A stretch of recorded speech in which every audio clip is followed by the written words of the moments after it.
What up, what up, what up, what up? Yo, this is Gift Time and Bailey. Welcome to Rugby Swag Show. Yo, we got a great show for you this morning. And look, I know it's a little different. Typically, this should be done on Wednesday. But I was trying to put something together that is going to be, I hope, amazing as the weeks come on, as we got more. We're going to talk a little bit about it. But of course, if you guys don't know, we got Olympic pool play. It is announced who is playing who in their first rounds. Also, we got some amazing news when it comes to what teams' rosters are being made. NCR is switching over a little bit from a little rebranding, if you may. Doing a little rebranding, if you may. You got to love it. And, of course, we're going to talk a little bit of the thoughts and comments that are going on the internet and see how that is affecting our rugby world. Y'all, this is going to be a good show. I'm excited for it. I'm excited for you. I'm excited for this weekend. And let's get to it. But first, yo, let's get this intro in. Ladies and gentlemen, welcome. You are now tuned in to the greatest of all time, the greatest of all time. Welcome to the Rugby Swag Show.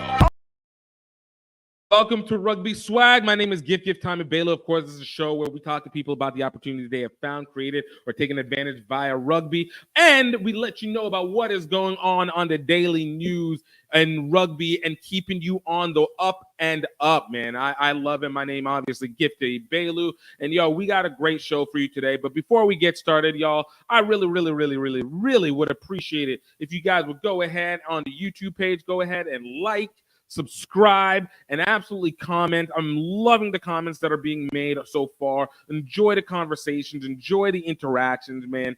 You know, I feel like as a community, we got so much to be able to talk about, and there's so many things that can be disseminated. Sometimes just the internet social media just don't do it fully, but you know what? It still makes for great convo. Absolutely great convo. So if you guys can, absolutely go like, subscribe, and comment on the page. And while you guys are at it, please go ahead and follow us on social media. You guys can find us on Instagram at Rugby Swag Show. You can find us on X at Gift a Belu, GIFTEGBELU. And of course, on all other platforms, Facebook, TikTok, Twitch, YouTube, of course. You can find us at Gift Time Rugby. That's GIFTTIME Rugby, y'all. And I want you guys to please continue to show it to your friends. And I know not everybody's going to be down for the videos. You can't always get the videos. Sometimes you just need a little something to pass by. It's summertime. A lot of people are going on drives, about to have to travel out. We got July coming up soon. So looky here. I want you to know that you can also find us all on our audio and let your friends know. We're streaming on Spotify, Apple Podcasts, Amazon Music, iHeartMedia, and basically any major podcast audio streaming platform that you can do other than Audible. We're not on Audible since we're not doing any books right now, but in time, it might be coming in its own due time, y'all. But hey, I really do appreciate the guys' patience. This one, again, was weird. Usually I'm doing this Wednesday, drop the episode Thursday on audio, and then we drop the YouTube clips throughout the rest of the week. Obviously, I'm getting it Friday. This is the kind of catch-22 whenever you have twins and you're trying to do a little something different. And when it comes to designing concepts and sets, sometimes they just take way longer than you expect it to be. And this is what happened for this week. So this week we're going to be having it. It's Friday, June 28th. Gonna obviously do the live. We're gonna drop the audio today, and then obviously break down the clips over the course of the next 4 or 5 days or so, depending, obviously how many clips that we have available to us.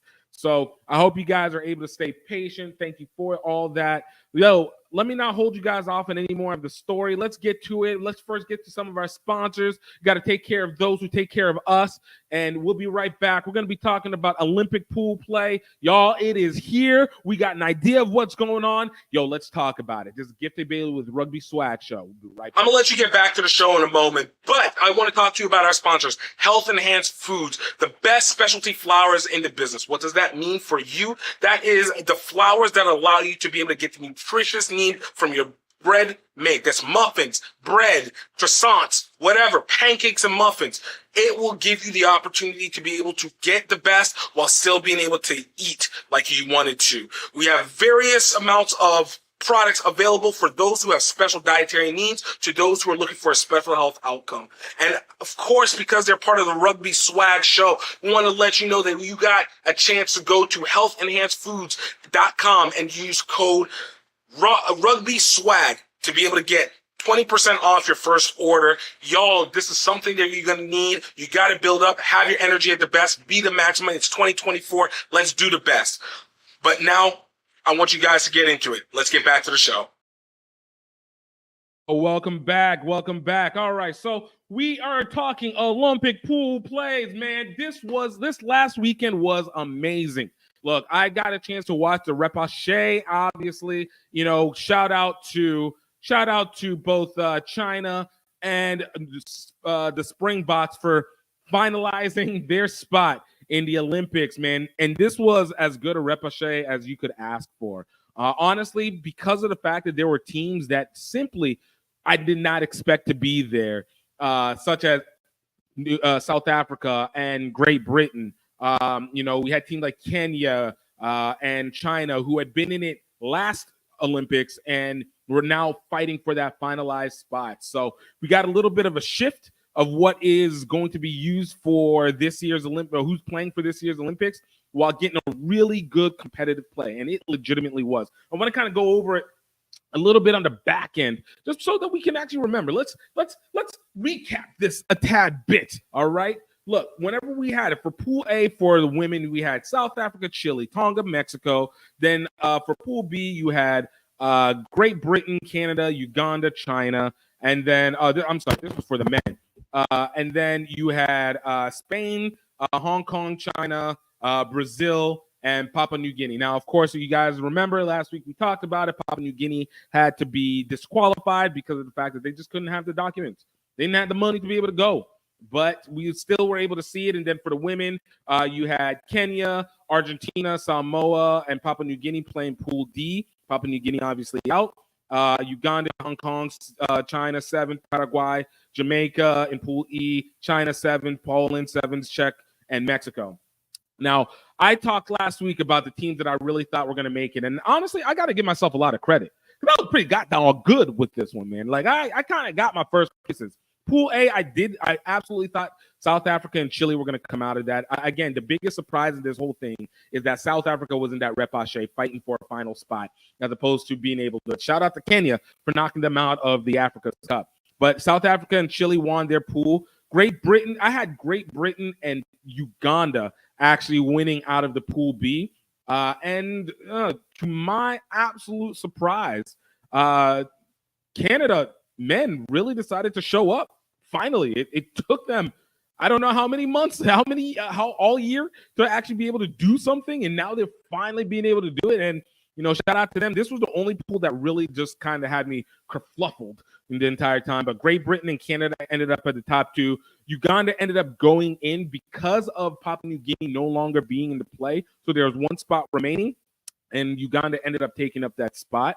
And then on Pool C, had Spain and Hong Kong, China 7s. I kind of thought Brazil might have had a chance, honestly. And I think that one I was off. But, you know, again, Hong Kong, China 7s, you know, give them their credit. It is the biggest rugby place in Asia, more or less. But, yes, and bigger than Singapore, people don't realize, yes.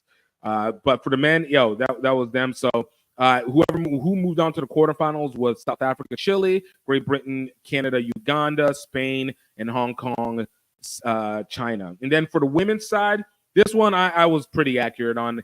Kenya and Argentina women ended up winning out of Pool D. Uganda and Hong Kong, China 7th ended up winning out of Pool E. Now, that one I actually did get wrong because I thought Jamaica would actually stand out a lot more. I thought Hong Kong, China 7's women was going to falter a lot more, and they did not.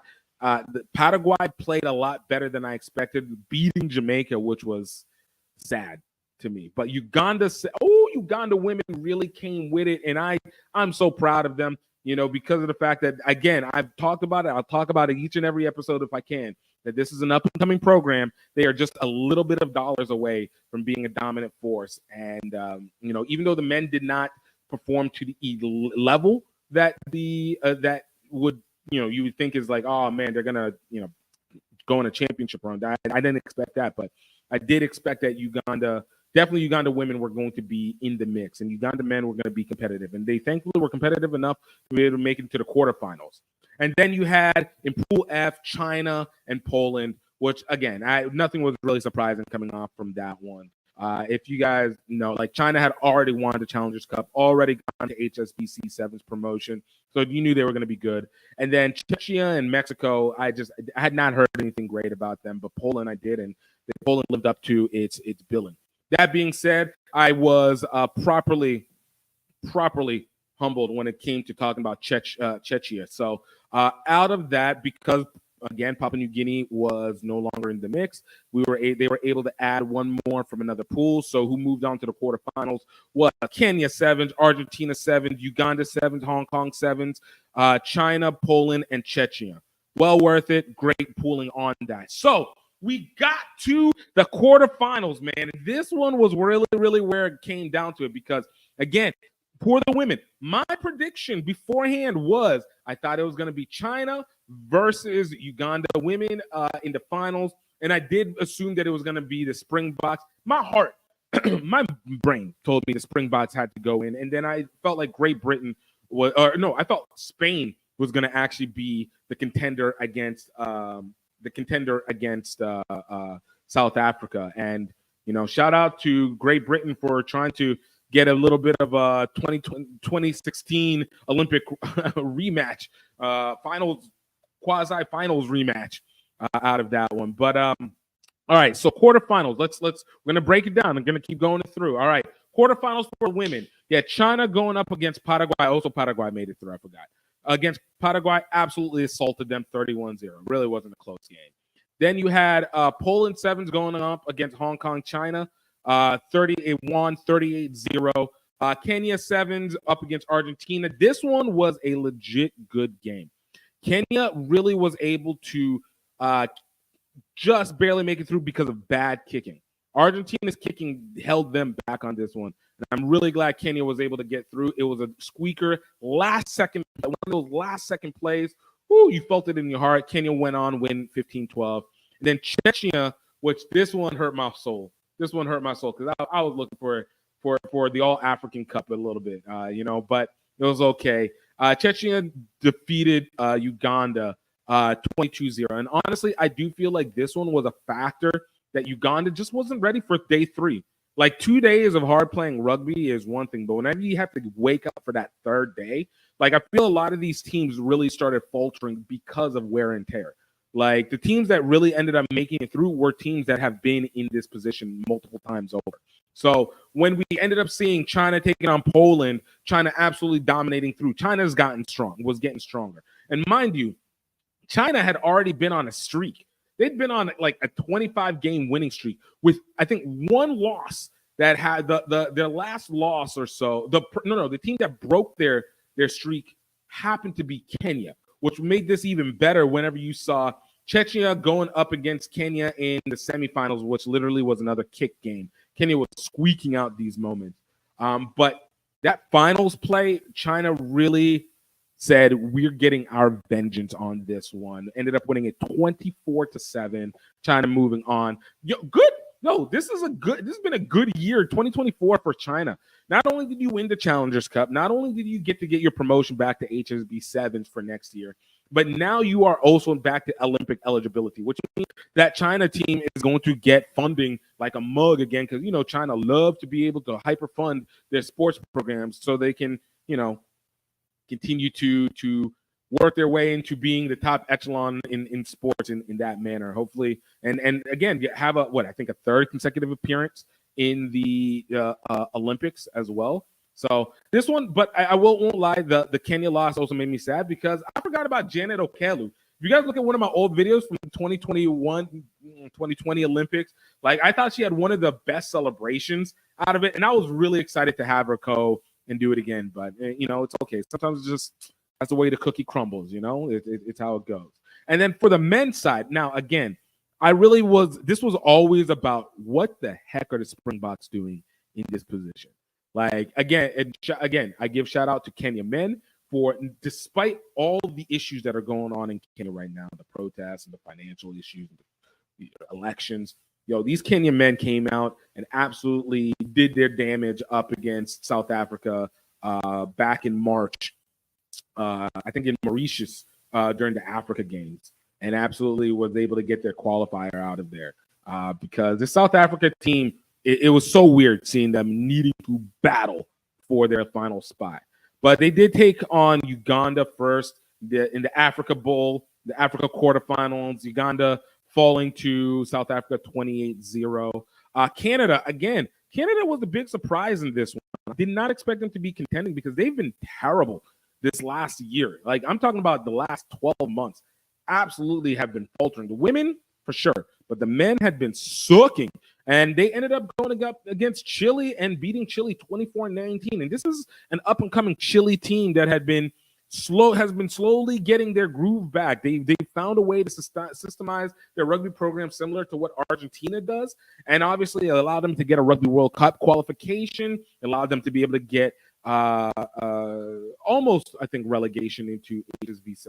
Did they get into HSV7? They almost. I think they're set to, but if not, they've been on the cusp.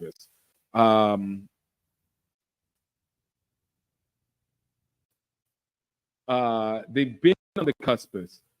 So they are going to. Let me just check in here real quick. They gotta know. I can't remember. Okay, so yeah, they didn't qualify for the HSBC 7s, but they're there. They're almost there. They're coming along with it. So that defeat of Chile really was a nice little setup. And I was surprised about Canada. And then absolutely when it came to Spain versus Hong Kong 7s, I had no surprise that Spain was going to beat Hong Kong, China, and they ended up beating them 28-5. And then finally, Tonga went up against Great Britain, losing 33-0. Tonga, I just never thought had a chance in this. I was surprised they got a chance to move on. And then Spain, like I said, Spain has been an up-and-coming program, finding their rhythm and getting their way through. So it took it through. South Africa ended up beating Canada in a blowout. Canada, again, where they got to was already impressive considering how poor they've been all season. That group, if they continue with what they're doing, they're going to be back into contention for like HSB 7s and really have maybe a chance towards LA 2028, which I think will be far more viable for them. And then, of course, Great Britain took on Spain. This was a close one. Again, Spain is not to be played with today. They did not get back into the HSB 7s tournament for nothing. All right. This is a team that is like soccer quick with actual ability to hit and defend and pass. Like they're legit. They're legit. But that men's finals cup was so close. Again, I felt bad because Great Britain, in 2021 really showed out. But it's really interesting. The more you talk about Great Britain, the more you look it up. I didn't realize that I guess the UK nations had so much vitriol against the Great Britain team. Like I didn't realize there was a problem. Like I know that each team would love to kind of have their own positioning in the Olympics. Like Wales would like to just be on their own, or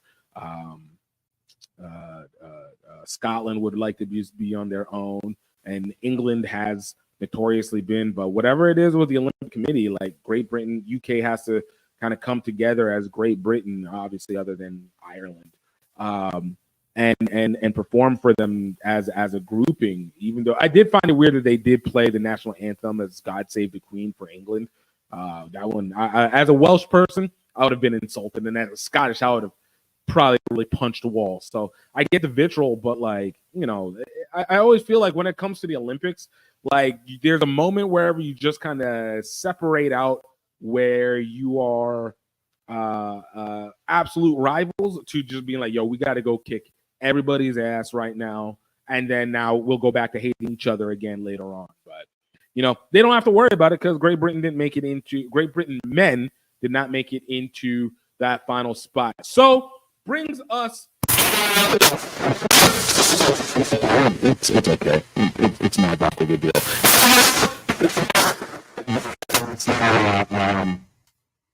Springboks. Springboks was a great big match because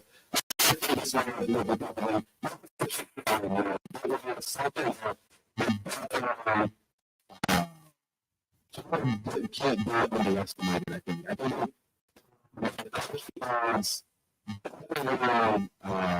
he was South African guy, man. Like South Africa.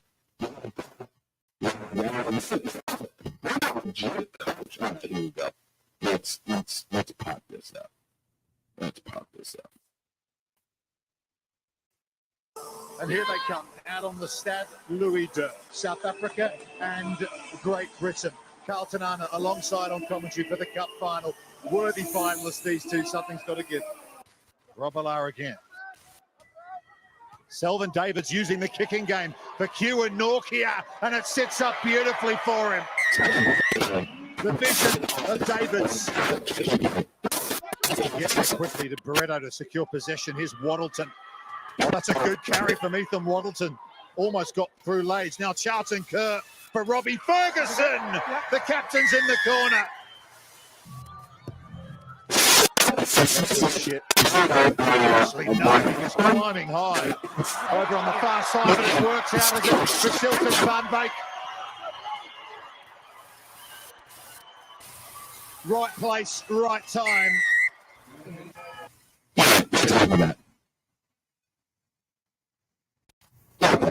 No,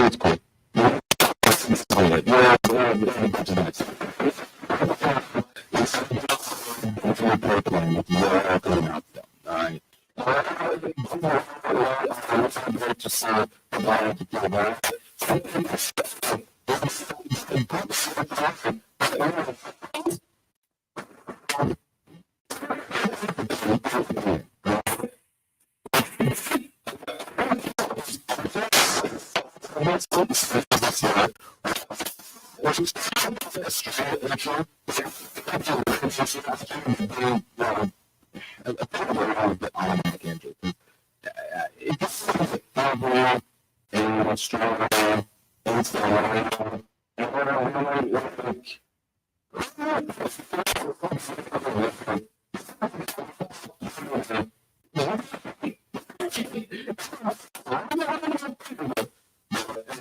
That's what happened.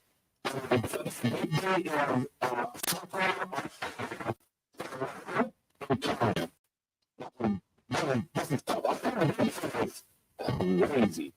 It's tough. It's Kenya.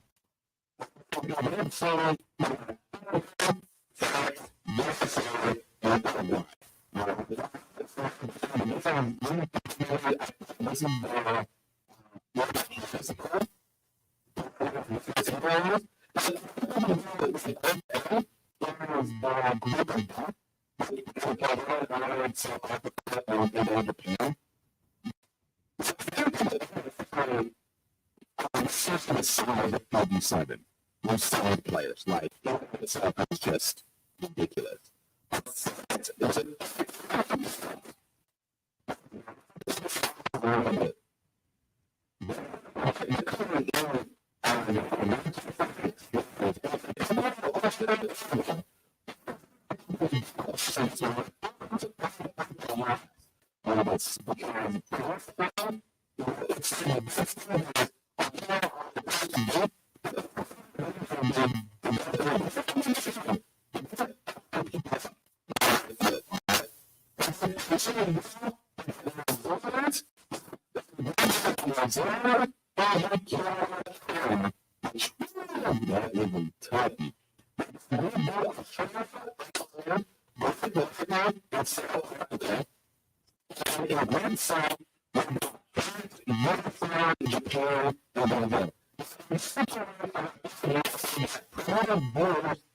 Situation.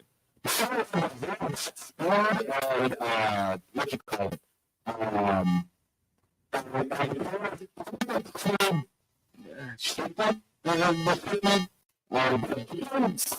more competitive when it comes to the bigger stage.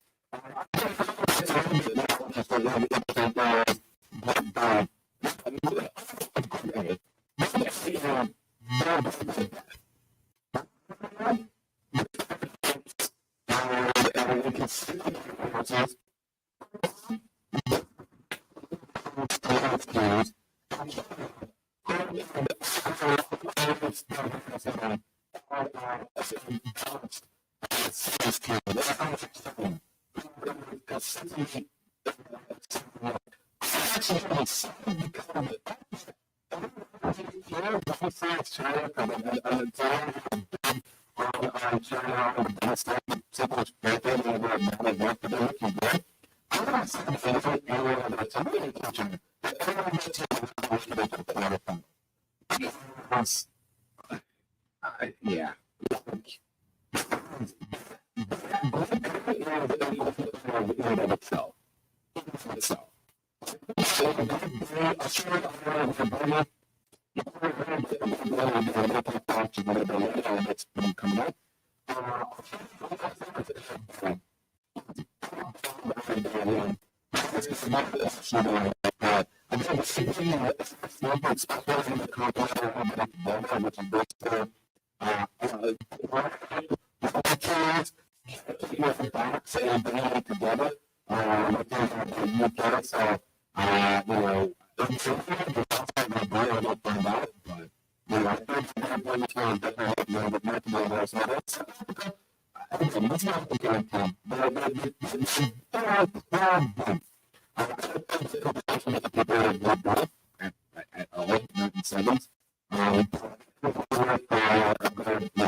Consolation prize situation. All right.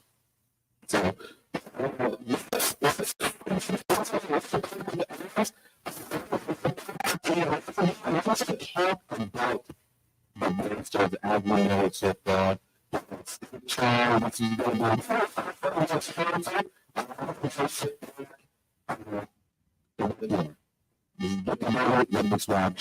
Don't you love a great ketogenic family? My name is Gifte Belu. I'm here with Health Enhanced Food. I wanted to talk to you about one of our top baking mixes, and that is our ketogenic baking mixes. We got a ketogenic seed baking mix, our ketogenic almond baking mix, and of course, our ketogenic coconut baking mix. Now, what is so important about it being ketogenic? Now, for those who don't know, ketogenic means that it is utilizing low carbs to be able to eat from. The point of it is so that your body will naturally activate burning from your fat and be able to sustain off your proteins rather than feeding your body carbohydrates and your body simply burning that and you just don't lose weight. And so whenever you're doing that process, it's incredibly difficult. And of course, you're always going to have a craving for wanting to eat the breads and the carbs that you typically would have. With our keto baking mixes, you can have the pancakes, the waffles, the cookies, the cakes, the pizza crust that you absolutely desire without sacrificing the work, your diet, and obviously the results that you're trying to get. All our ketogenic baking mixes are gluten-free, grain-free, plant-based, and absolutely loaded with natural vitamins and minerals. We want to make sure that they are low net carb, they have no added sugar, they are protein rich, they have good healthy fats, but even more importantly, they have a low glycemic level. So for those who are diabetic and you're also still trying to find something, we have the baking mixes that are for you. And I'm sure you're wondering, why make 3 versions of them if they all are basically doing the same thing? Well, we wanted to make sure, as always, that we are trying to specialize to your dietary need. So with our ketogenic coconut, we wanted to give you a version that allows you to have a sweeter bread without sacrificing your diet. But it provides you things that you can make with your cakes, you can make your cookies, but you can be able to not have to lose your mind trying to find things that can satiate the taste without ruining your diet. With our ketogenic almond baking mix, that is one that has probably the highest protein content. It allows you to be able to control your blood sugar levels, reduce your blood pressure, lower cholesterol levels, and of course, it goes to promoting weight loss and being able to control the hunger. And for our ketogenic seed, this is for those who have a nut allergy and they can't take anything like the almonds. So we want to give them still the same thing. You can still make your bread. You can still make your pizza crust. You can still make your cakes and your buns and your muffins, but you don't have to worry about having an allergic reaction. You definitely can go check out the ketogenic line of products at healthenhancedfoods.com. Go ahead, keep up with your diet, get the foods that are necessary to keep you going, and let's get the results that you absolutely deserve. Let's go.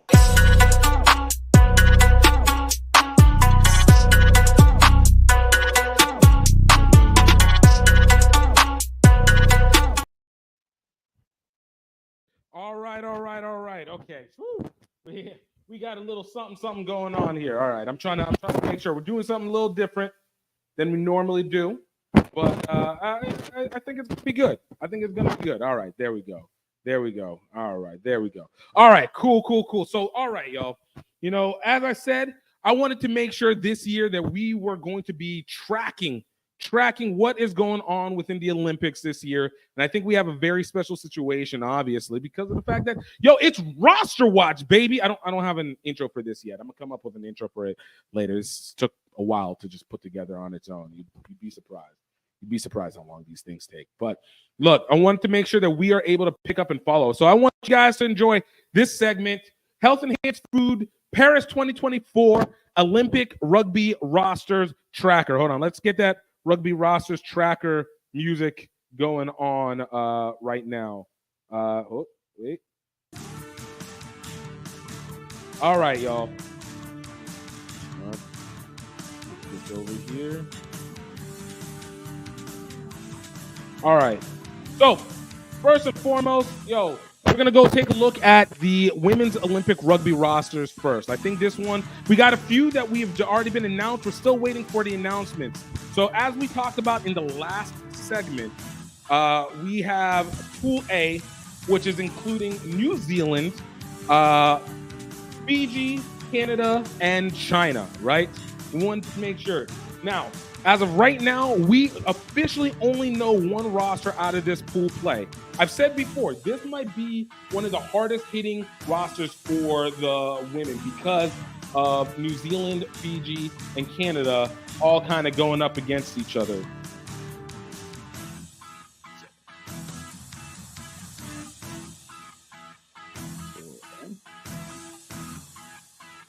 All right. So in this situation, all right, we are bringing back so many veterans on this one. I think notably, obviously, Portia Woodman with Liffey, married, but the beast mode has not been reduced at all. We've seen her throughout HSB 7. She's been getting more and more speed. I think ever since her Achilles injury, they've been trying to game test her and make sure that she's moving at a solid enough space. Tyler Nathan Wong, aka now Tyler King, comes back, one of the best fullbacks in women's rugby. Michaela Blythe, now that is the game, that's one of the game breakers. I think a lot of weight is going to be back into her ability to be able to move as a center. And then, of course, Stacey Waka and Georgia Miller are definitely game changers. And let's not take away the newbies that are coming in, like Elena Salili, Jasmine Felix Hotham. Jasmine's been there for a little bit, but this is a championship team. This is a team that everybody needs to be looking out for to make sure that they are not falling behind on this one.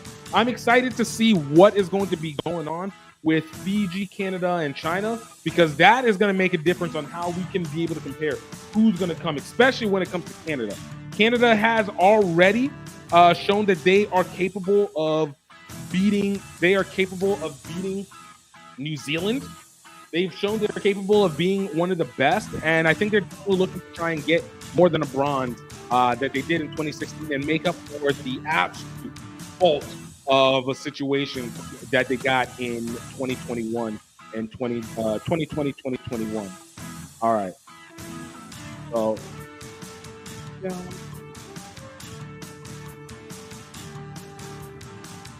All right. Next up, we got Pool B. Pool B, including Australia, Great Britain, South Africa, and Ireland. All right.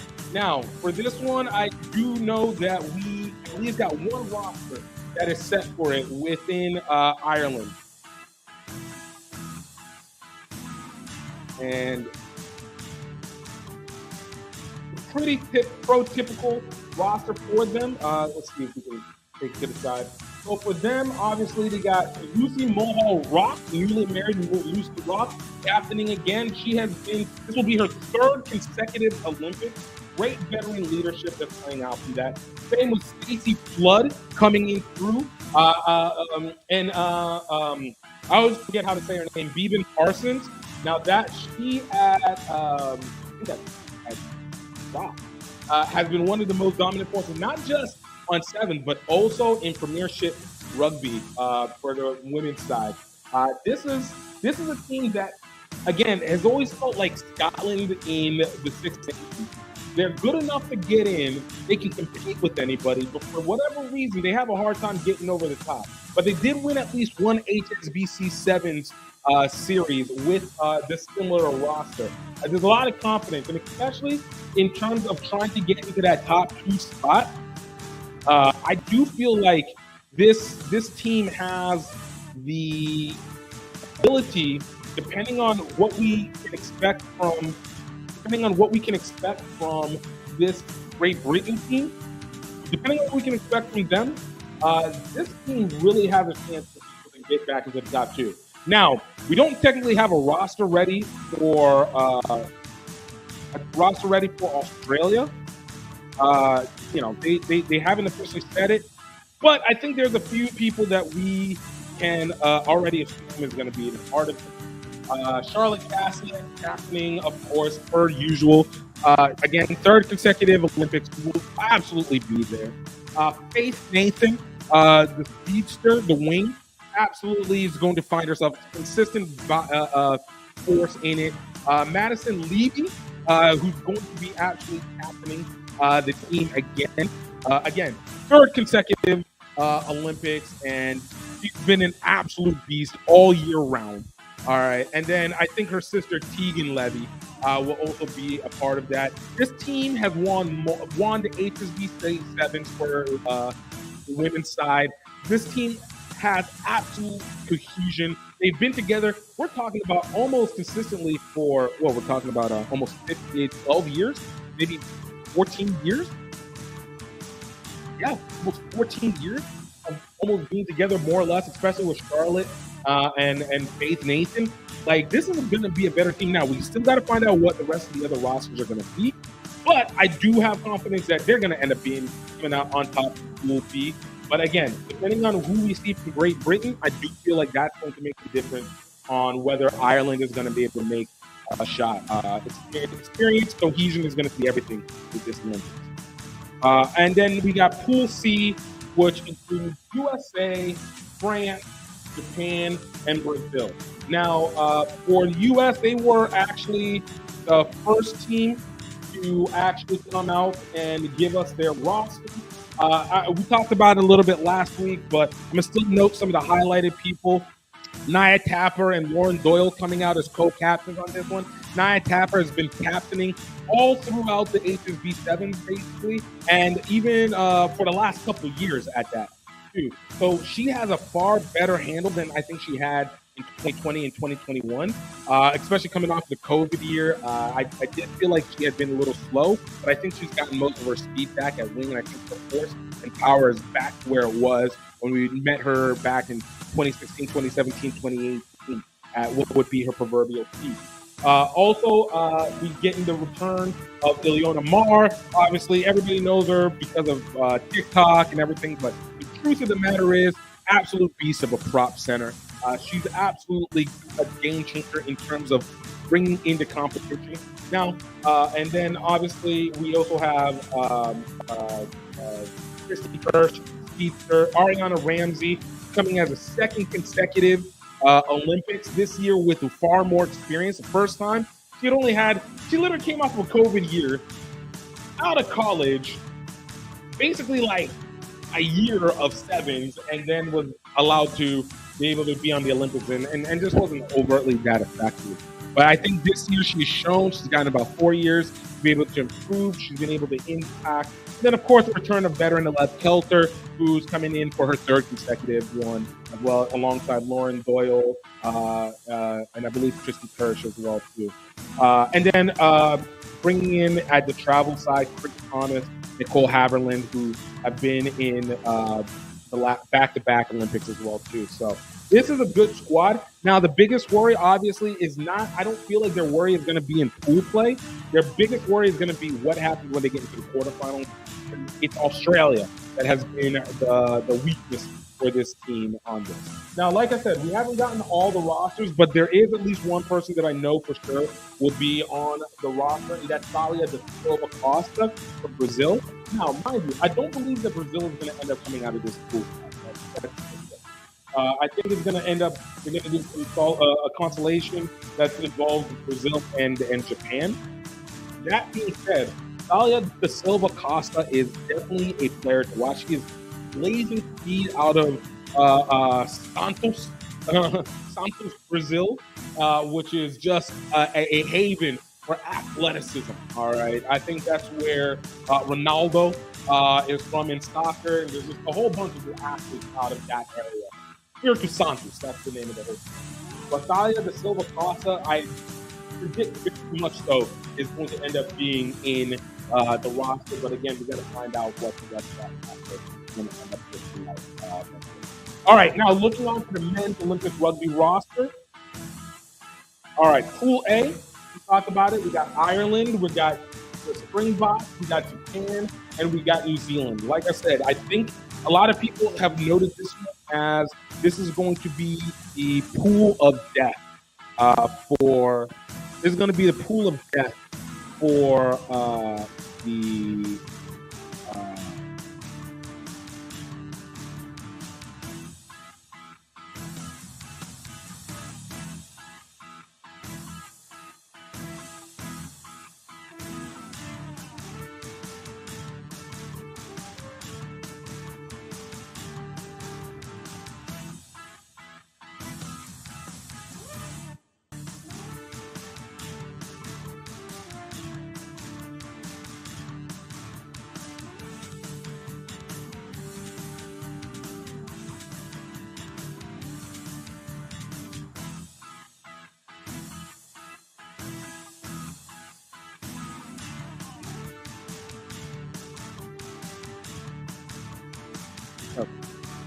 yeah.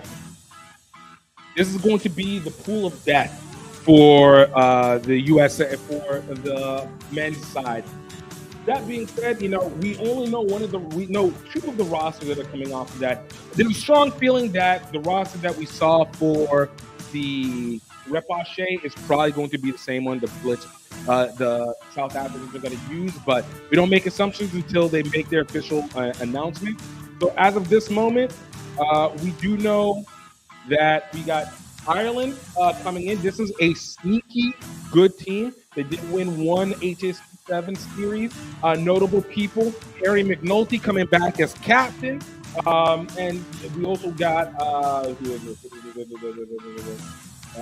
Hugo Lennox. And these are the two that I know specifically that have been absolutely impactful and are a lot more surprisingly good than people want to give them credit for on their element. Obviously, the rest of it, Zach Ward, Terry Kennedy, Andrew Smith, now Comerford, Mark Roche, Jordan Conroy, Jackie Kelly, Hugo Lennox, Hugo Keenan, Harry McNulty, Gavin Mullen, Shia Mullins, and then in Traveler Reserve, Sean Cribben and Brian Mullen. So this is a solid team. We all know in terms of like Ireland, from their 15 side, they've seen an impressive improvement. They've been able to do a lot off of those teams. And in that 7 side, they've been surprising. They've been way surprising. Over the last 5 years, they have developed into a very well-passing and fluid team. And then, of course, next we got New Zealand. This is the other roster that we have that is ready. Again, this one is a powerful roster. Now, let's not take away the fact New Zealand was not great this year. They were you saw weaknesses in their play. They did always come out to play when it came to quarterfinals, semifinals. But they were not the dominant force that we're used to. And a lot of people, you can pay for whatever amount of issues. But, the All Blacks, always something to be able to be worried about in some way, shape, or form. And so in this one, big look, Scott Kirk coming back as captain.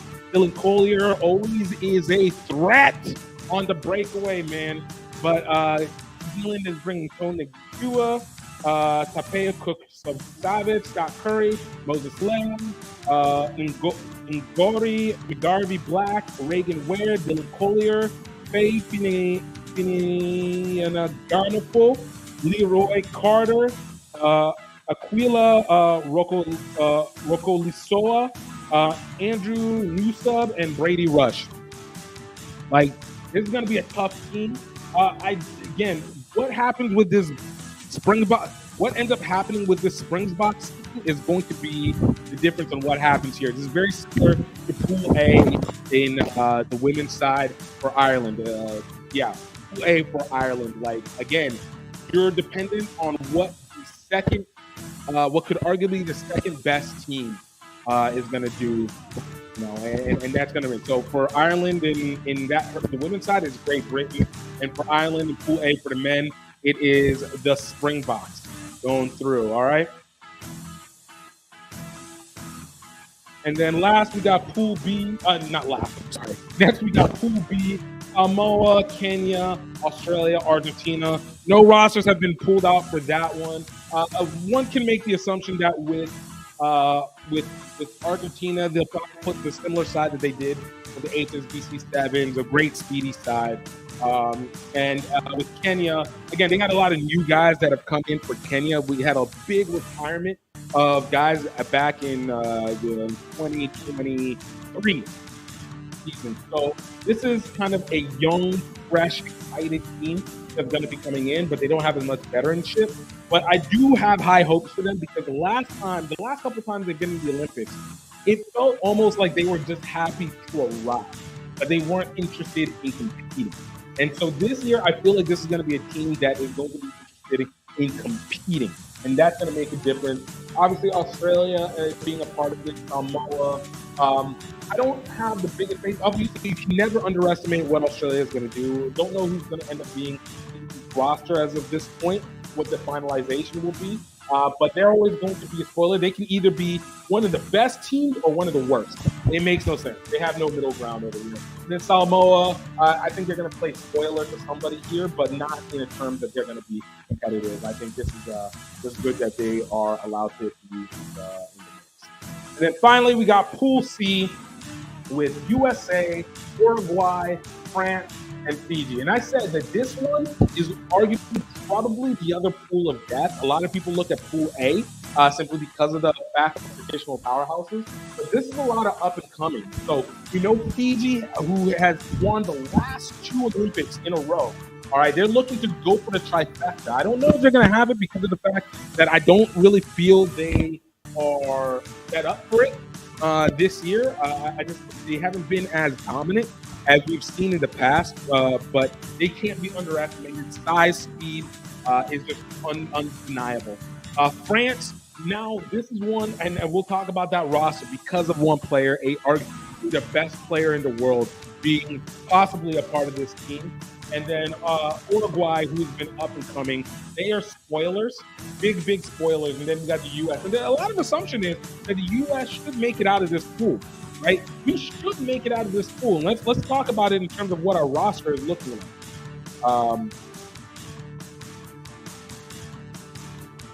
So right now we don't have an official roster, but we do know we can officially say it's going to at minimum be Perry Baker and Kayvon Williams. None of these rosters have been established, but I think predictably we can assume it's going to be at least these two.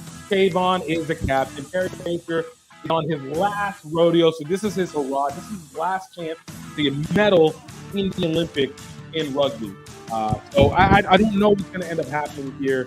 And then the other X factor that comes into this, obviously, is Antoine Dupont. All right. If you guys don't know, Antoine Dupont obviously is the best player in the world. Moved from 15 to come work on sevens over the Olympics and basically showed out almost immediately. So I really am excited to see what they're going to end up putting around him. Again, you probably will see something similar to what we saw in the HBCU sevens series, but you don't know. You just don't know. So I don't know what we're going to end up finding out altogether with it, but I am excited to see what these are, and we're going to keep up with this as the announcements goes for the weeks to come. So, I appreciate you guys. We're going to be right back. After this, we're going to be right back. We're going to talk a little bit of NCR.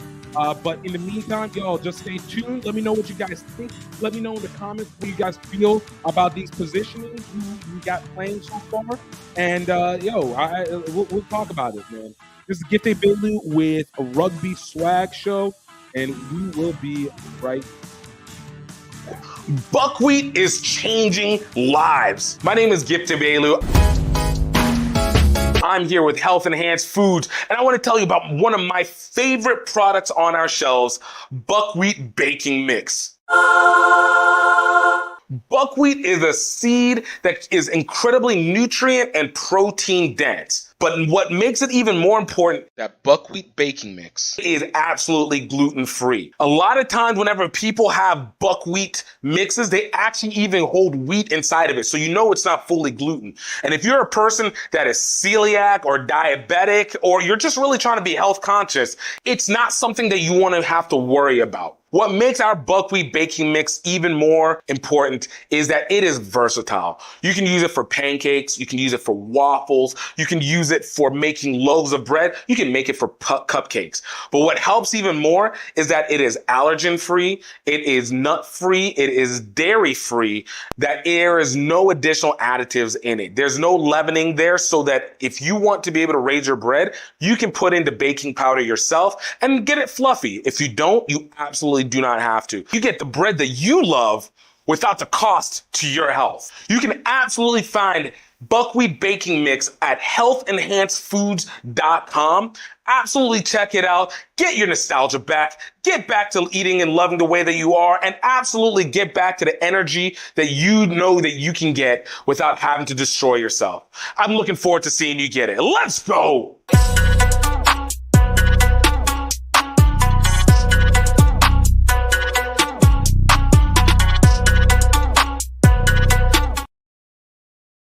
All right, welcome back. Yo, so we got another big story that happened in USA Rugby. A little one that a lot of people don't really know too much, but I think it is significant in terms of perception on how you go about the game. So recently, the National College Rugby, aka NCR, decided to officially rebrand their division known as Small College, taking it over to Division 3. Now, a lot of people, again, if you don't know, NCR, give a quick back history, was founded back in 2008 by Steve Cohen under the name NSCRO, National Small College Rugby Organization, which played an instrumental role in the growth of small college rugby. That is, teams that were from universities that had a specific population limit. I think it was like under 10,000 or something like that, under 15,000, something to that effect. They were recognized by USA Rugby back in 2012 as an independent, and they kind of cornered the small college name. But in 2020, they decided to kind of bring in more divisions as the bankruptcy of USA Rugby occurred, and providing Division 1 and Division 2 teams, and decided to rebrand from being NSCRO, National Small College Rugby Organization, to NCR, National College Rugby. And so as a result, they even within their competitions, they've been basically kind of sitting on 4 divisions. It was D1, D1-2A, Division 2, and then small college. For those who are in football, I don't know if you're going to watch this, but if you watch football, Division 1-2A almost works as the FCS to the FBS of Division 1. And then D2, then small college presented from there. But this year, they decided to go ahead and make the shift over from small college name to just calling it Division III. And I do feel like this is an interesting situation because of the fact that the reason why small college was a nomenclature was there were teams that were underpopulated from a position of from a population position of the university, but they were playing high level D1 style play. So if let's use an example, if we took a university like Life University is a small university. Like, it is a big rugby college school, but it is a small school by population. If they were under NCR initially, they might have been under the concept of a small college rugby. They're able to compete, play against the best, play against the biggest, but they are a small college by definition. But obviously, you would put a team like Life at Division I, ain't no problem with that. But now with this new designation as Division III, there is some questions that go about, like, what does it mean for those universities? Is there the transientness and to be able to still be considered as a powerhouse school while not having this small name?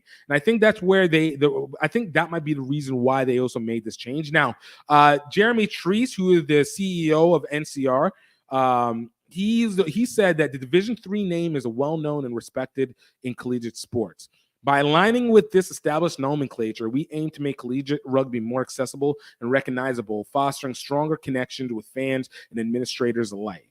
And then for Steve Cohen, who is the founder, former CEO, but is the founder now, he said, adopting the Division III name is a natural evolution for NCR's competitive structure. I'm confident that the culture and values of small college rugby will continue to flourish under the new name and NCR leadership. So, again, I think the reason they can do this branding and rebranding is because of the fact that they now have these multiple divisions, and schools can, if they have the funds and the ability to travel, maneuver in and through these divisions. So you can be an underpopulated school while also maintaining a Division I output. Looking at teams like out of Pennsylvania, Bonaventure, St. Bonaventure, small school, D1 concepts. Like, it works within its element. But at the same time, you don't put the pressure of confusion when it comes to marketing and display for teams that are underpopulated. They do need to be considered as Division III because they neither have the population or the program systemic strength.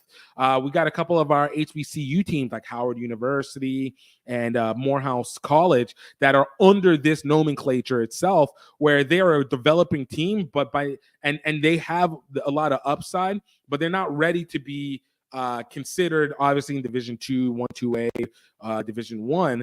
But I think the small college element is very confusing when it comes to trying to discuss it to other people. People can at least conceptualize in the US D3 ball. I know D3 ball. I know D2 ball. I know D1 ball. Like, these are arenas that make sense. And for the credit of NCR, they have made it very well known that they're working on being a better marketing squad for collegiate rugby as they continue to acquire more and more teams under that belt. And obviously, between their competitions, I think it also makes it easier to be able to denote what the category of the competition. We're talking about with the college rugby championships. We're talking about with their national championships. We're talking about their all-star squads, being able to determine D3 all-stars, D2 all-stars, D1 all-stars, D2, D3, D1 divisions in CRCs, and not make it such a complexity. And there are some people who did worry, like, oh, maybe we should call it something else. But again, the idea of being able to attract people is to provide familiarity. And so, I give them a lot of credit. The NCR continues to make big strides in what they are trying to do, and being able to really be a fixture point in this whole echelon. So let me know what you guys are thinking on this one. Like, do you guys feel good about the D3 concept and that maybe it should be adopted more succinctly? Obviously, I don't think from a conference standpoint, there is we can't relate it to the football. I think that was tried and failed very heavily within rugby, but at least within at least within the confines of the NCR system, which I think will ultimately get adopted as a total collegiate system. I think it's just a matter of time, not if, it's just a matter of when. Simply, it's just right now they're just doing it better and doing it more consistently. But where do you guys feel on this D3 structure, whether you are in the US or out of it? I know outside the US, the concepts are not as fluid simply because you guys don't have as much weight on collegiate sports as the US does, but you guys understand tiers, you understand divisioning. So it's not outside the absolute realm of understanding. So let me know what you guys are thinking on it. Look, we're going to be right back. Look, we want to talk a little bit about what influence is when it comes to rugby. Give a quick shout out over here. Manu Capital said, respect, man. Don't give up on your channel. Keep grinding. You have a good rugby brain. Surprising for someone who comes from a place where rugby isn't a tier 1 sport. Manu, I truly appreciate you. Thank you so much. We trying out here, man. We trying out here. Like, rugby is one of those sports that is like the hidden niche that's allowed. It's not a sleeping giant. I think that concept is pretty deaded for right now. But we do have more than you would be surprised, and you got to appreciate good love with it. And y'all, we're going to be right back after this. We're going to talk a little bit about an influence from Rees Lightning. We're going to have Rees Lightning update, but he's starting to influence some other rugby players as well. Let's talk about it. This is Gifty Bailu, Gift Time Rugby Swag, and we will be back. They're the wheat flour that you can eat. My name is Gift Time at Baylor. I'm here with Health Enhanced Foods. And I want to tell you about one of our best and most beloved products, our sweet white wheat baking mix. Now, this is the baking mix for those who are not really looking for something that's gluten-free, but they are looking for something that they can eat that is going to still be healthy and is not going to be dangerous. White flour is typically a very processed, incredibly bleached flour, and it's not good for you. It's incredibly cheap for a reason. Our sweet white wheat bread mix is whole grain, dairy-free, high in dietary fiber, free of additives, and is absolutely unprocessed and unrefined. With our sweet white wheat bread mix, you can feel like you're getting all the same rewards that you would get from poor white bread, but with all the nutritional value. You're able to still make your bread loaves or your cakes, your flat bread or your cookies, but you don't have to feel like you are going to be robbing yourself of good carbohydrates. You can get the sweet white wheat bread mix from healthenhancedfoods.com. Absolutely go impress your friends and family with the greatest bread while not making them feel like they have to be gluten-free at the same time. No dangers, full body pleasures. Go ahead and get yours today. Let's go.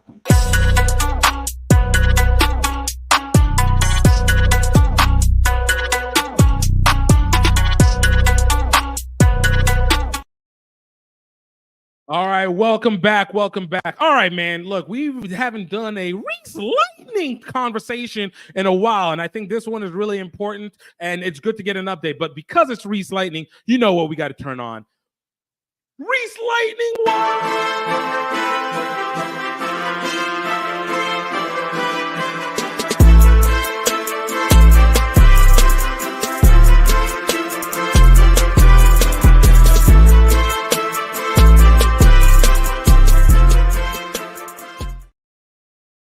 All right, yo, look, man. So, the quick update, if you guys don't know, we got training camp coming up in the NFL. It comes up at the end of July. I believe it's July 18th or so that Kansas City Chiefs go into training camp. And obviously, we're going to cover it because people really, really like to talk about Rees-Zammit and his journey that's going through this and being able to see what is going to work well within this factor. But in the meantime, though, what we've heard from him over the course of the camp is that, in OTAs, people really, really like him. They say that he's willing to do whatever. He looks like he's always constantly ready to learn, and he's getting ready. But again, we can't say too much because now between now and training camp, again, it's just going to be a lot of what we're repeating over and over. But come training camp, that's whenever it's going to get serious, between that training camp and August. And he's going to get, at least two, at most, maybe two preseason games to find out what he can really do. Plus, I guess, what they do in the middle of camp as well. But this story isn't totally about Louis Rees-Zammit, all right? This is much more about what the inspiration and the wave that's going on, where we are having a lot of players that are in rugby trying to make their transfer in. Now, it didn't start with Louis Rees-Zammit. Obviously, Louis Rees is one in a line of rugby players that have tried to make their way into the National Football League. I think what makes this one different is that we're taking players that are not only in rugby union, but that are at the peak of their rugby union place. So obviously, I think most famous, not rugby union, but rugby leaguer is Jared Haynes, who played for the San Francisco 49ers for a little bit. And he kind of had a little bit of a run, but was ultimately cut. And obviously he's a rapist POS, so nobody really cares about him at this point. But we also had people like Christian Wade, who wasn't a top rugby player. He was a top high school rugby player, but at the international level was not like renowned. At the club level was not renowned. But he had a lot of potential, great highlights on YouTube, et cetera, like that. We saw what he did with the Buffalo Bills. I think right now the one that shows as the most prominent is Jordan Matina with the Philadelphia Eagles at lineman. Obviously, he's a rugby league guy, but he's been able to translate very, very well and being able to make an impact for the Eagles themselves. It's notable to look at those, but with Louis Rees-Zammit is 23 years old, literally increasing into the prime of his rugby career, deciding to step aside and go ahead and make his run at the NFL and do it at the peak of his powers. That is not where it typically is done. You either a little bit before and you haven't really quite made the name in rugby, or you're after, and it's not quite the same impact. But it looks like, again, like I said, Louis Rees-Zammit seems to be impacting some other people along with it. And this one goes in the form of Jordan Pataya over in Australia, another guy who is reaching the peaks of powers at this moment. He is also 23 years old. He has been playing rugby for the better part, not playing rugby, but playing professionally for the better part of the last 6 years already. He's not a scrub by any chance. Quick run back. He is a Wallabies player. He played in the last Rugby World Cup, got a couple tries off of himself. He has been playing in Super Rugby since 2018. He basically came out of high school and jumped right onto a team. I'm sorry, he's 24 years old. He has had a few injuries, but ultimately he has been a pretty proficient player overall. But it looks like he wants to go. Let's take a look at a couple of his highlights before we kind of go talking to the next part of this, because from what you can see, dude is nimble. He is a nimble freaking guy.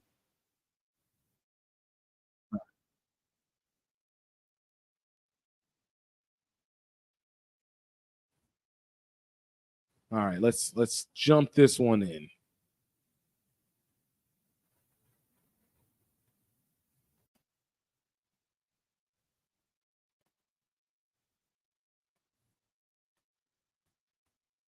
All right, and for those of you that on the fly by Campbell, this, gives it early to Pataya. Again, Pataya launches over one, bounces over another, good balance, good, and gets met by Wilkin. He's been busy. Sami in a first receiver, and they have the penalty advantage.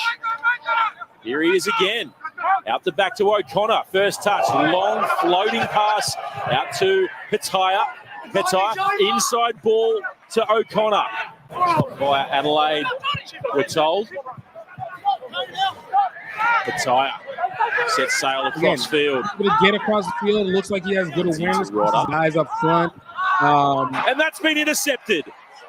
Rodder just tried to volleyball Good that one No. to his support player, but player. Jordan Petaia read it well. Stewart around the back play to O'Connor. Petaia running a lovely line. Here's Campbell with a clean pair of heels. The Reds are in again. You know, a solid player. Like I said, a very solid player. And it's interesting to be able to see like what it can do. And this is one part that I'm a bit curious to think about when it comes to players like this. So as I was watching him, like I said, I think he looks like he's an athletic guy. He's quick. He's got solid footwork, solid balance. But I do now start to wonder whether he would be able to make even an impact on offense. Like I watch him, and without really knowing what his size is completely, he doesn't look like he's the biggest guy. Again, like one of the advantages with Rees-Zammit is the fact that the guy is 6'3", 200 pounds. Like he's a late, but he's a big dude. Like he is a legit big guy. Like okay, it says that Jordan Petaia is 1.9 meters. I have no idea what that means in feet.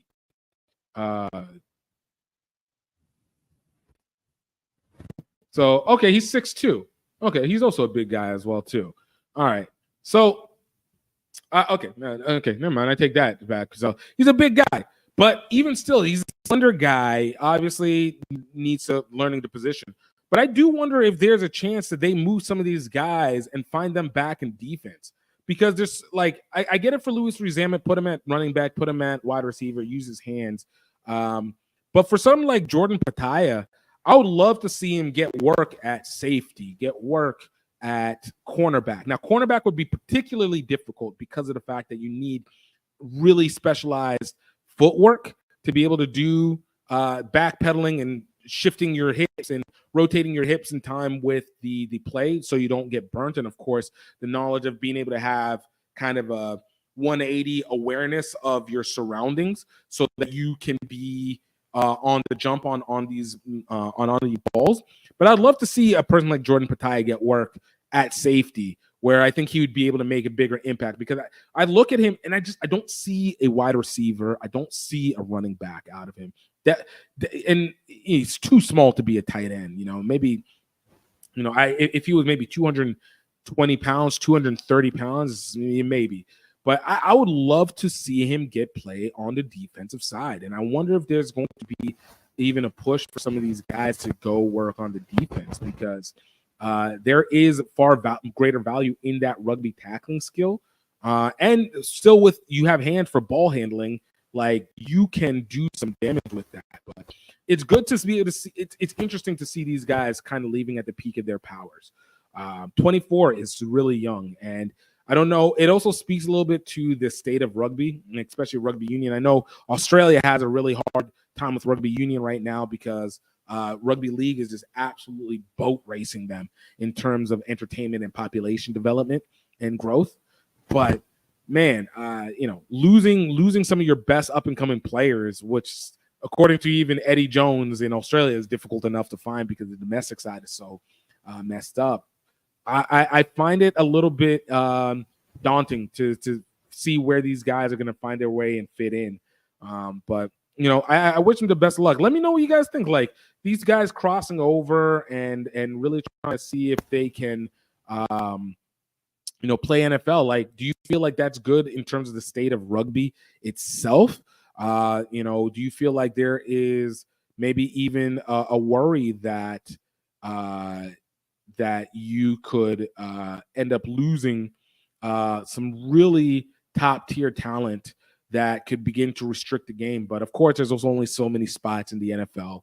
And there's only not so much money because the NFL's got money, even though they just got hit by a big old lawsuit. But you know, there's only going to be so much space for these guys, including the ones that are coming out of college, out for the NIL. And you know, now that money's big time in play, you know, this could go anywhere with it. So let me know what you guys are thinking about it. Let me know how you guys feel with the situation. But yeah, let me know where you guys are standing on this one. All right, we got ads. We're gonna go back. We're gonna get back. We got some super interesting comments, super interesting thoughts that have been presented online that I think are really good for conversation, including a super heartwarming story by a friend of the show that I think absolutely needed to be highlighted without a doubt. So, guys, stay tuned. We'll be right back. It'll absolutely be worth it. This is gift time at Bailu with Rugby Swag. Be back. Hey everybody, this is just the break train sending out a personal little video diary to all you people out there, where I am going to document me riding most of the way between Singapore and Tokyo for the 2019 Rugby World Cup. I needed help, and it came from Louisiana. We in Singapore, baby! Gift from Gift Time Rugby USA is a extroverted tour de force. But what unites us is a hunger for adventure. Off to KL, Kuala Lumpur. Gift, where are we? We're in Morning, Vietnam! Mount Fuji, baby! Our love of Asian rugby culture. 1, 2, 3, center!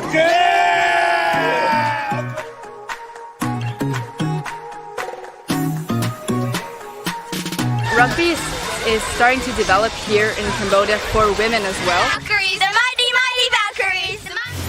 We're out here, we're running out of energy, we're running out of money, and we're feeling isolated. And yet at that critical moment, friends, family, sometimes complete strangers come on board. Before you know it, we're back in the game. Tokyo, here we come! Malaysia, Thailand, Cambodia, Vietnam. Watch the full adventure at crugby.vhx.tv. That's C like SEE rugby.vhx.tv. All right, y'all. Welcome back, man. One of the best things about social media, obviously, is the ability to have the chatter with people from different parts of the world, different parts of the community, to be able to discuss some of these ideas and concepts that can happen, especially in rugby. One of the worst things about the social media is the fact that we can have all these people talk and some voices just don't need to have it. But this was a voice that I really, really liked, and I love the perception on this one because it impacted with the Olympics. And it came from the content creator. Most of you guys probably know. You guys know who she is. Sam Loves Rugby, huge content creator out of Oklahoma. Very focused women's rugby, but skits, everything, works AIGs, done great things, originally from Scotland. Yeah, you guys know it. But she asked a bit of a question on Threads. By the way, Threads is now going to start popping. It looks like Meta actually decided to start giving it time and making it easier for connectivity. And go take a look, because I think X might be in trouble. Sort of. I mean, it's still pretty controversial, so that gets people going. But Sam Love Rugby put this out. She said on Threads, "This may be a little controversial to talk about, but I'm curious if anyone else is feeling this way. Olympic team selections in Rugby Sevens have been coming out, and we are seeing multiple cases of 15s players crossing over at the last minute to take a space on the Olympic squad. I understand this is elite rugby, elite level sport, and it is ruthless. The best players must be selected. However, I'm curious how this will affect the sport in the long run. What message does this send to future potential Sevens athletes? I fear some countries are going to fall into a pattern of neglecting their Sevens squad program and taking it less seriously until the Olympics come around. Will players see this happening and plan their careers with this in mind? Individual star players inserting themselves at final hour may produce better results in the short term, but I see it as potentially harmful in the long." And I thought this was an actually legitimately interesting take. Like, there has been conversation. Obviously, we talked about some rosters. Nothing been finalized, but there was already conversations of, like, for Great Britain, Elia Kildunn, who plays for the England Sevens side, jumping onto the Great Britain side this last I think the last HSB Sevens series. jumping onto the England side and with a chance to get on the Great Britain side. We got Antoine Dupont, who moved over from the 15 side, jumping over to the 7 side, foregoing the Six Nations along with that. And obviously, you always have these notable elements, notable players that have popped in from the 15 side, where most people consider 15s to be the dominant and more focused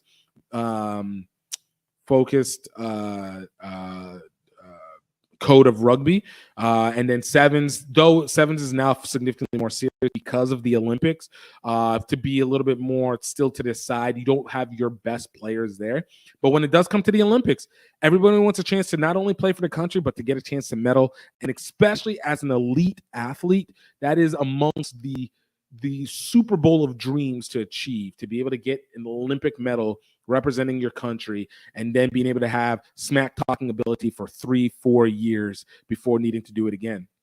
But I thought about this one, and honestly, my thought process was on this. There is still going to be a value that goes to the matches that happen between the Olympics. I think these times have always been, in my opinion, considered the point where people get to get a feel and get to find out who your core tenements are. Obviously, getting cohesion and everything becomes a major part of that. But you develop that over the period of time. We take a look at like the Australian team. Australia even is Catholic in their 7 team are looking to maybe jump over to the 15 side to be able to get some work for the Rugby World Cup 2025.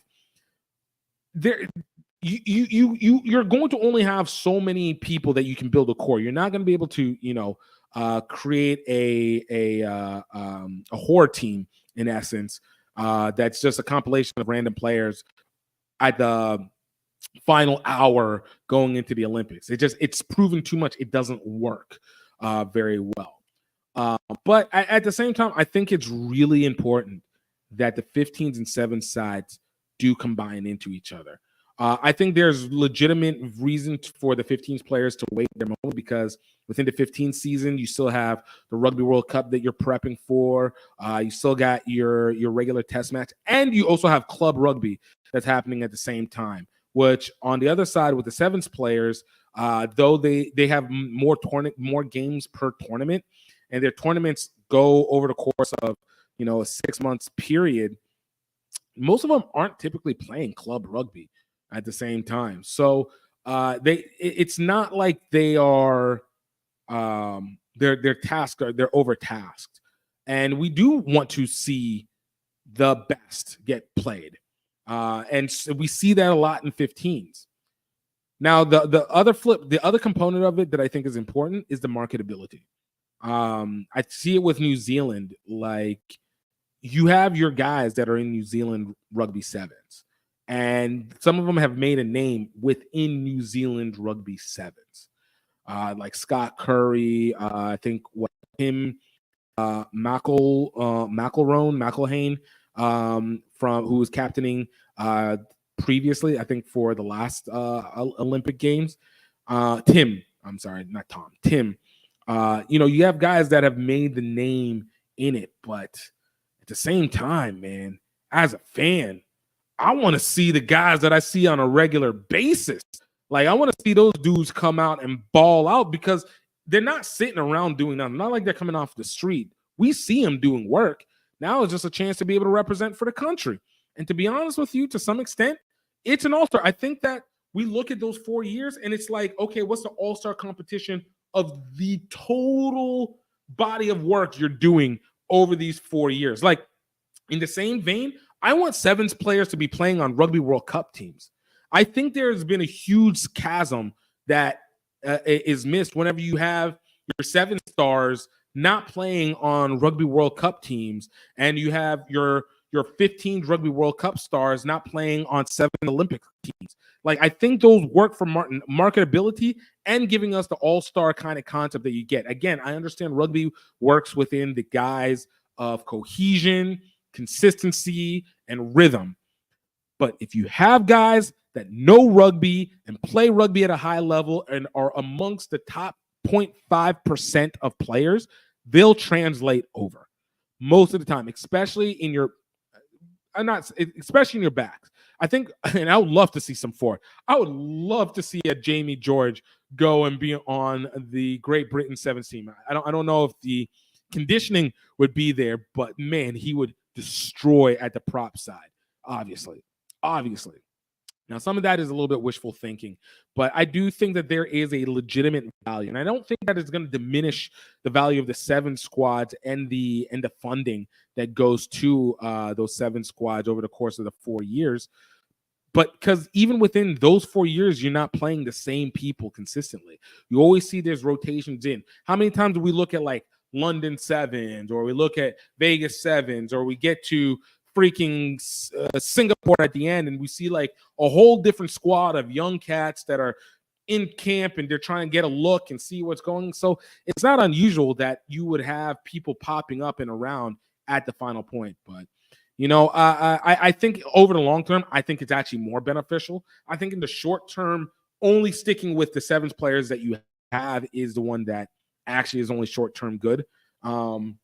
Getting your elite players to be your elite players is where the value of all this really is. Getting your elite players to be your elite players is where it is. Mano Capital hit me up going, other than USA Rugby, obviously, which would be your second favorite rugby nation? New Zealand?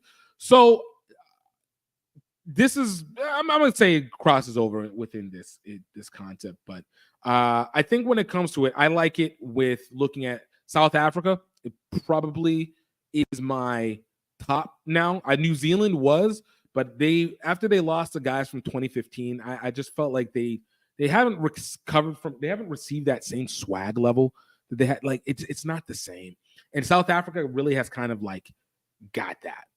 Like South Africa's swag level is top tier. But if you're talking about like from the heart, it's going to be Nigeria, and then on the outside, Uganda. Those two are the ones that I will focus on the most, that are non-traditional powerhouses or non-traditional rugby places. That would be in my 2 and 3. But traditionally, South Africa and then New Zealand afterward would be the other ones. And then everybody else kind of falls to the wayside for me. But let me know what you guys think about this concept. Like, do you think that it is a negative for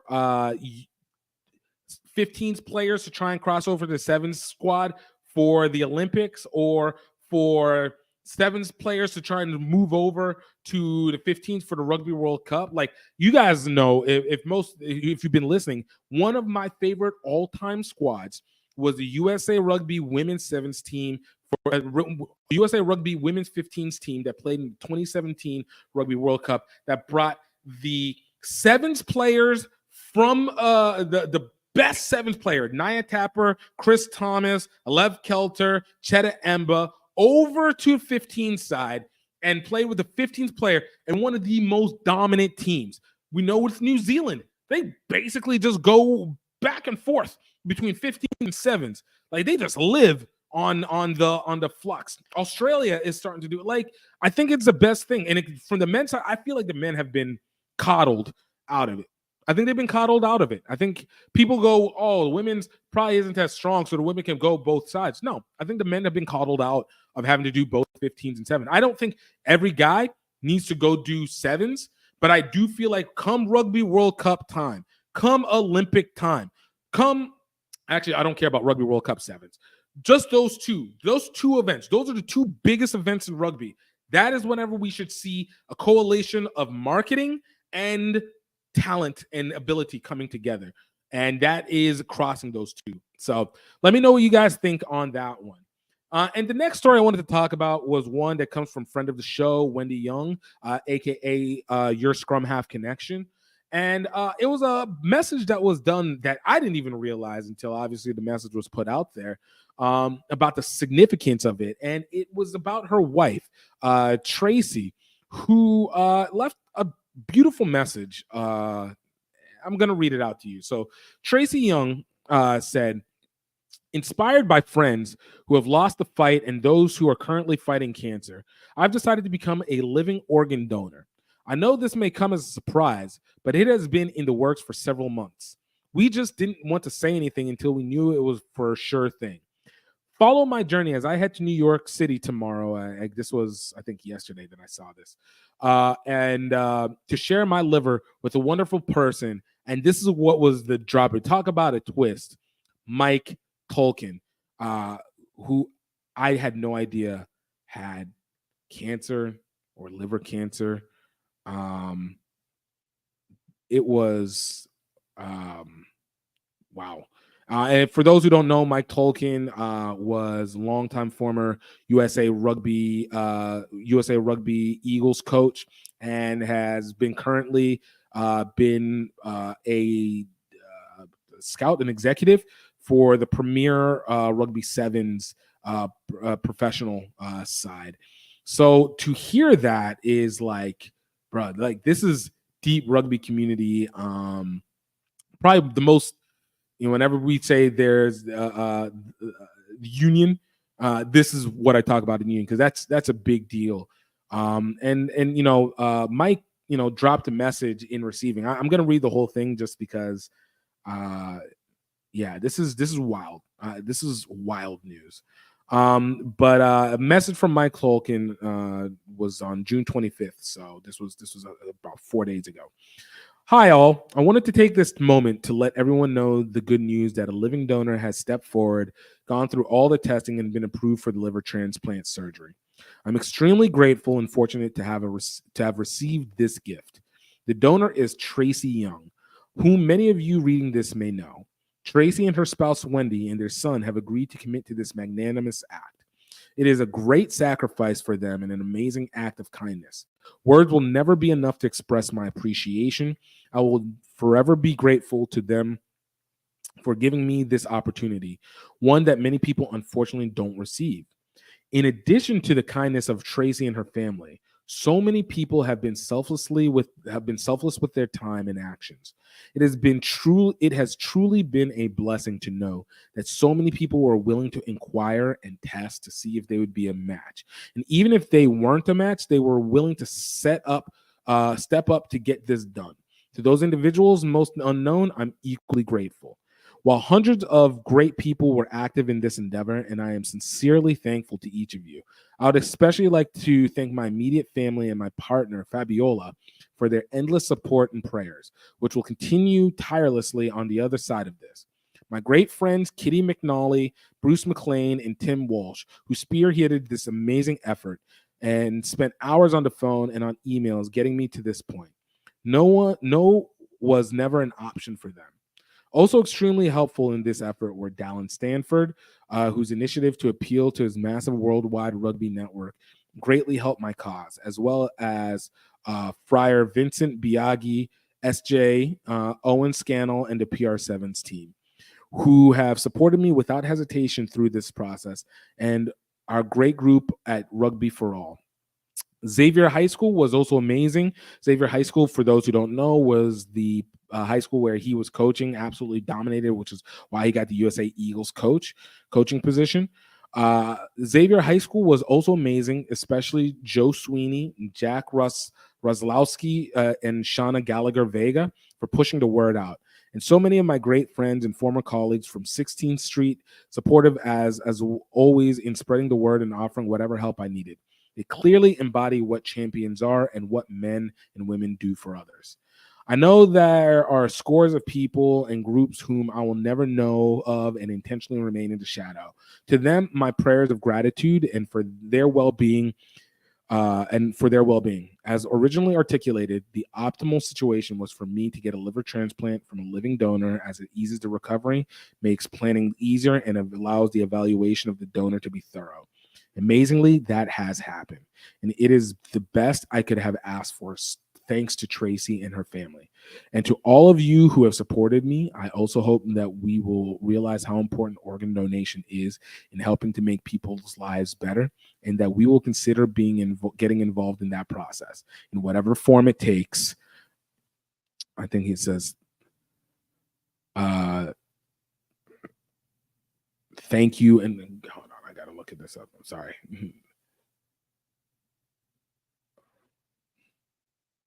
Threw off the whole flow.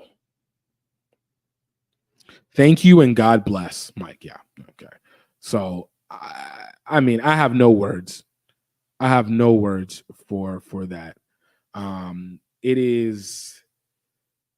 Whew, that's right. I didn't know that he was even sick like that. So, big shout out to him. Shout out to Mike and all he's done, and big shout out to Tracy and Wendy.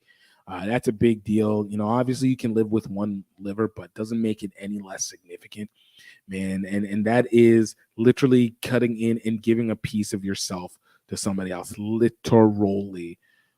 So I just want to say, as one of my favorite content creators says, Tracy Young is our BAMF of the day, badass MFer of the day. And definitely take it. So hopefully you guys were able to take that. Yeah. And look, we'll be right back. We got one more commercial break, and we're gonna get back with some final words. With this, I just want to leave it on this part for right now. So just stay tuned. Rugby Swag Show, Gift Day Bailey. We'll be back. All right, I don't want to hold you guys off. I know it's another ad. Watch out now. But I need to tell you guys about Rugby Outlet Mall. Look, this is the official e-commerce store for Rugby Swag Show and for Gift Time Rugby Network. And of course, we want to make sure that we are hooking you up with gear that is absolutely built for you to be able to wear on a day-to-day. Of course, we can do jerseys, and everybody has a jersey, but not everybody wears a jersey every day. But we have the rugby gear for you. Whether it is our FedEx best or our PayPal best, we have unique designs that are going to be fun and desirable for you to represent the way that you need to. And of course, if you guys go to rugbyoutletmall.com and use the code Grow Rugby, we're going to save you 10% off your first order. Hey, please support Rugby Swag Show. And of course, even some of our other stuff, the HBCU Rugby Classic, and just general gear and merch for you guys, because hey, I want you guys to have the best, and I definitely appreciate you guys supporting. So definitely go rugbyoutletmall.com, use promo code GROWRUGBY, GREAUX Rugby, and you will get 10% off your first order. Thank you so much. I appreciate you guys, and let me let you get back. Cheers. All right, y'all. Man, what a way to be able to end off on this one. I want to thank you guys all for taking the time. Thank you guys for being able to be a participant. I am eternally grateful for everybody who shares this, who takes the time to listen, who comments and engages all the time. Shout out Manu Capital for engaging today. I know, like I said, it's different time than we normally would, but sometimes it just works out that way. Obviously, I'm still trying to figure out this daddy duty concept. It's my first time, but we'll get it all together and really make sure that we can continue to bring this. I'm excited for what we have coming up in this next month, because there's so much major rugby news that's going to be going through with the Olympics coming, prepping for the Rugby World Cup, Pacific Nations Cup, the women's V 1, 2, and 3. And the summer series and everything like that. Like, there's so much storylines to be able to work off from. But in the meantime, y'all, I hope that you guys definitely go check out some of our other episodes. Definitely catch up with the stories. Definitely follow with the pathways.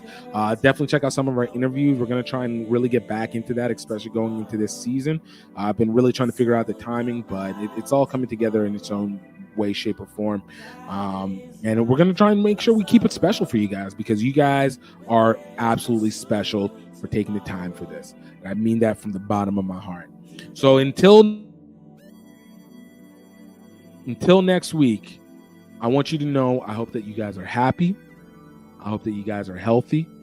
And I hope that you know that you truly, truly are highly favored. Until next time, y'all. Cheers.